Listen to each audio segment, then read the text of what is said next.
पे। देखिए, एक्सपायरी के दिन में बदलाव को लेकर हमने एनएससी के सीबीडीओ श्री राम कृष्णन से भी एक्सक्लूसिव बातचीत की और उन्होंने कहा कि इंटरनेशनल स्टैंडर्ड की वजह से एक्सपायरी का दिन बदला है। वीकेंड डेवलपमेंट में को ध्यान में रखकर इनफैक्ट एनएससी ने ये फैसला लिया है। आप भी सुनिए क्या कहा उन्होंने। मंडे को जब भी एक्सपायरी अलाउ करेंगे तो प्रिसाइज हेजिंग हो सकता है, क्योंकि वीकेंड पे आजकल बहुत सारा डेवलपमेंट हो जाता है।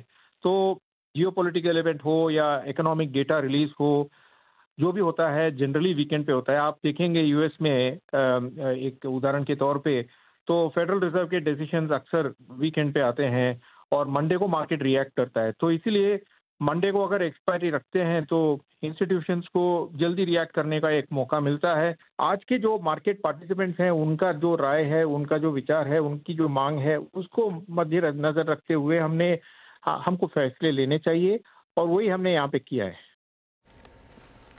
ठीक है। अनुज सर, जब आप इनसे सवाल पूछ रहे थे श्री राम जी से स्टूडियो में, उस वक्त मैं भी मौजूद थी और आपने काफ़ी टफ क्वेश्चंस पूछे उनसे। हालांकि उन्होंने बहुत अच्छी तरीके से आंसर भी किया, लेकिन सवाल मुझे भी बहुत पसंद आए सर। दर्शकों ने भी बहुत एंजॉय किया उस इंटरव्यू को। क्या फीडबैक रहा सर उसका? देखिए सर, इशू क्या है, आज सुबह बीएससी में ज़बरदस्त का पैनिक रिएक्शन हो गया था। 10% गिरने का कोई मतलब नहीं था।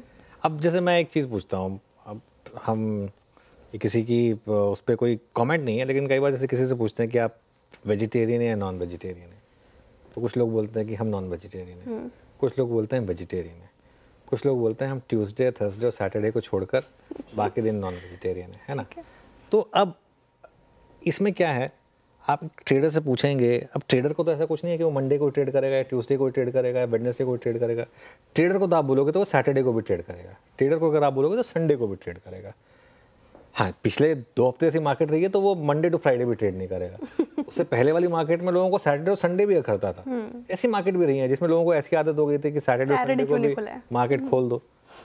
तो पॉइंट ये है, देखिए जो एनएससी ने किया है, अब वो पॉस्चरिंग की बात अलग है, लेकिन फैक्ट यही है कि कुछ हद तक उन्होंने इसको बीएससी के वॉल्यूम को प्रीएम्प्ट करने की कोशिश की। वो डेटा कह रहा है कि बीएससी काफ़ी नेक टू नेक आ गया था। ये बात भी उनकी सही है कि सारी एक्सपायरीज एक ही दिन में होनी चाहिए, लेकिन सारी एक्सपायरीज एक ही दिन में होनी चाहिए, ये फैसला फिर सिर्फ एक एक्सचेंज को नहीं करना चाहिए, सारे एक्सचेंजेस को मिलकर करना चाहिए। एनएससी, बीएससी, बाकी जो एक्सचेंजेस सब मिलकर एक बार बैठ जाएं और डिसाइड कर लें कि हम सब ने, ये प्रेस रिलीज जो है ना, ये सारे एक्सचेंजेस की तरफ से एक साथ आनी चाहिए थी कि सभी एक्सचेंजेस ने मिलकर देश के हित में या जो भी है मार्केट के हित में एक फैसला लिया है। ये नहीं होना चाहिए कि एज हमने कहा कि भाई मंडे हमारे हिसाब से सबसे सही है और अब सबको बाकी सबको ही मंडे करना चाहिए, पहली बात। दूसरी बात, नीजक रिएक्शन था, डेफिनेटली था, लेकिन और एक और चीज़ ये थी कि बीएससी का शेयर 400 रुपये से एक नॉन स्टॉप रैली दिखाई थी इसने 6000 रुपये की, 15 गुना हो गया था पिछले 2 साल में। कहीं ना कहीं आके एक लॉ ऑफ ग्रेविटी ने काम करना था, कोई ना कोई रीज़न आना था। आपको याद होगा जब पिछले क्वार्टर के नंबर्स आए थे तब मैंने एक बात कही थी बीएससी पर कि ये पीक अर्निंग्स हैं और यहाँ से स्टॉक अच्छे नंबर पे भी गिरेगा और गिर सकता है। वो हुआ। अब मेरा ये मानना है कि जो आज का रेट है, जो आज का लो है सुबह का, अब वो बीएससी के लिए सैक्रोसैंक्ट है, वो नहीं टूटना चाहिए। अगर वो टूटा तो दिक्कत बढ़ेगी। लेकिन मेरा ये मानना है कि जिसको ट्यूसडे को पहले ट्रेडिंग करनी थी वो आज भी करेगा, ऐसा नहीं कि नहीं करेगा। और बीएससी के पास भी तो ऑप्शन है ना, कल को बीएससी अपना जो एक्सपायरी है वो अगर फ्राइडे को ले आया तो टेक्निकली फ्राइडे, अब फॉर एग्जांपल फेड का डिसीजन आना है थर्सडे को, उसके बाद आपने कोई व्यू लेना है अगर मार्केट के ऊपर, तो पहले फ्राइडे आएगा या पहले मंडे आएगा?